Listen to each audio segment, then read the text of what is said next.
11 a.m., June 18, 1815. Waterloo, Belgium. Napoleon Bonaparte stood in the saddle, surveying the battlefield before him. Stretching out ahead lay a landscape of mud-soaked hills. The night before had brought torrential rain. The battlefield had become a swamp. A staff officer rode up with his report. "Your Majesty, the artillery is behind schedule. The mud is too deep." Napoleon said nothing. He knew. Artillery was the cornerstone of his tactics. But in this mud, the cannons could not move. The ground was too soft, conditions that rendered artillery useless. There was no choice but to wait for the earth to dry. The attack would have to be delayed. 11:30 a.m. Napoleon gave the order. Begin the attack. The French army, 72,000 strong.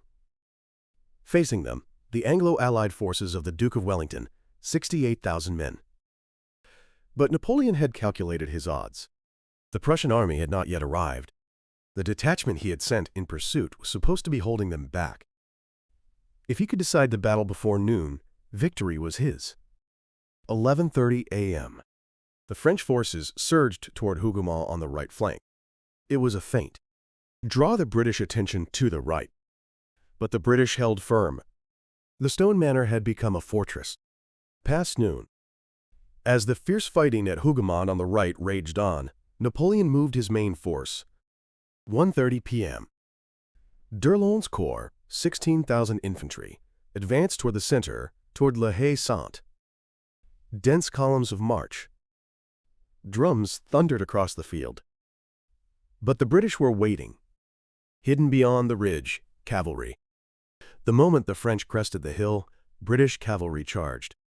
Dense columns were vulnerable to attacks from the flank. The formations collapsed. Men scattered and fled. 2 p.m.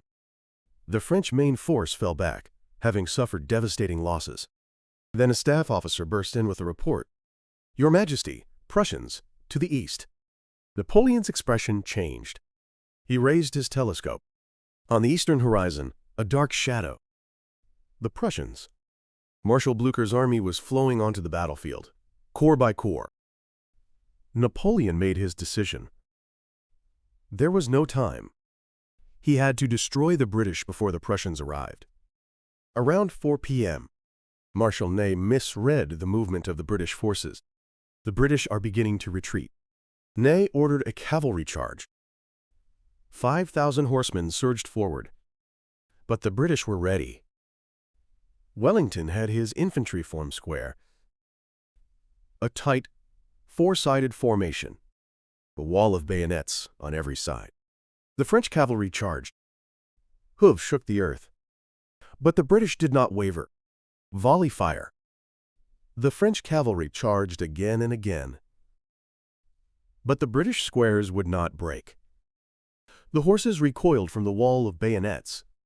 Each charge was halted and met with a hail of fire. Evening. Much of the French cavalry lay fallen across the field. Then, from the east, cannon fire echoed across the battlefield. The Prussians. From late afternoon onward, Marshal Blucher's Prussian army arrived in force, corps after corps. Around Plancenoit, the fighting intensified. Napoleon was about to be caught in a vice. Dusk. Napoleon made his final gamble. The Imperial Guard.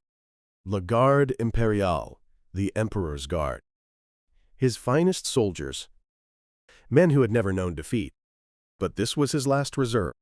If this failed, everything was over. Napoleon closed his eyes. And then he gave the order. The Guard advances. 7 p.m. The Guard began to move. Drums thundered. Vive l'Empereur. They climbed the ridge. The British lines lay directly before them.